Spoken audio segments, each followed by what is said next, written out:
They aren't here to say goodbye when they ask to withdraw treatment. We FaceTime so they can say goodbye. We stop the drips, we turn off the ventilator, and wait. Your hands upon theirs. You think of their family at home sobbing. Someone starts saying a prayer. You can't help but cry. This isn't what we do.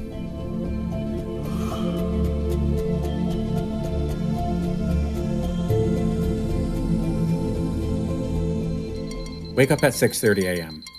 Priority is making a big pot of coffee for the whole day. Because the place by the hospital is closed. The Starbucks too. It's all closed. On the walk, it feels like Sunday. No one is out. Might be the freezing rain, or it's early. Regardless, that's good. Walk in for your 8 a.m. shift. Immediately struck by how the calm of the early morning city is transformed. The bright fluorescent lights of the ER reflect off everyone's protective goggles.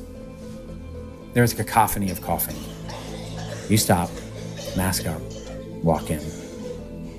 You take sign out from the previous team, but nearly every patient is the same, young and old. Cough, shortness of breath, fever.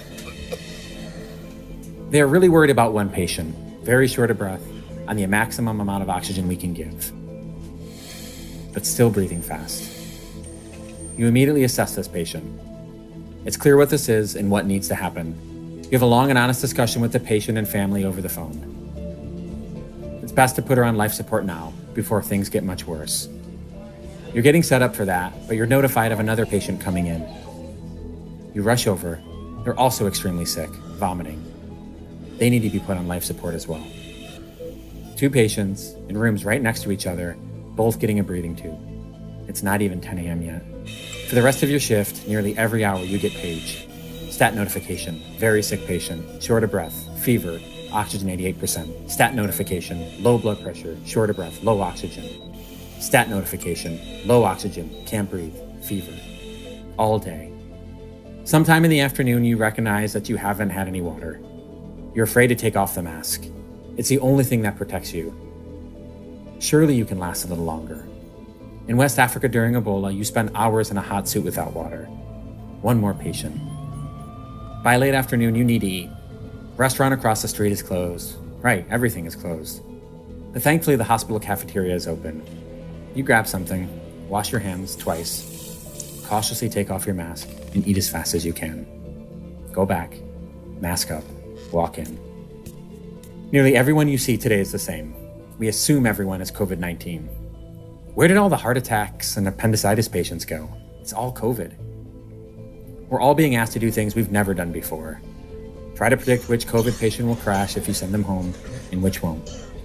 Talk to palliative care. Talk to family members. Long discussions about likely outcomes. Listen as family members sob. They aren't here to say goodbye when they ask to withdraw treatment. We FaceTime so they can say goodbye. We stop the drips, turn off the ventilator, and wait. Your hands upon theirs. You think of their family at home sobbing. Someone starts saying a prayer. You can't help but cry. This isn't what we do. You stand by. You wait. This isn't what we do. You stand by. You wait. Time of death, 7:19 p.m.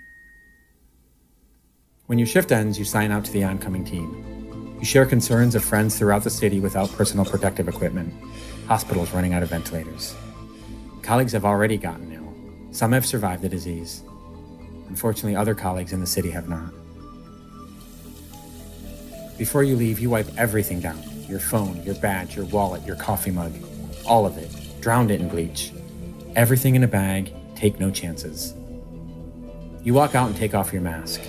You feel naked and exposed. The streets are empty. You get home, you strip in the hallway. It's okay, your neighbors know what you do. Your wife tries to keep your toddler away, but she hasn't seen you in days, so it's really, really hard. Run to the shower.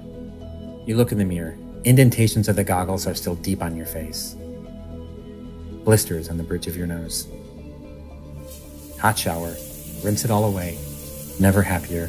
Time for family. We were too late to stop this virus. Full stop.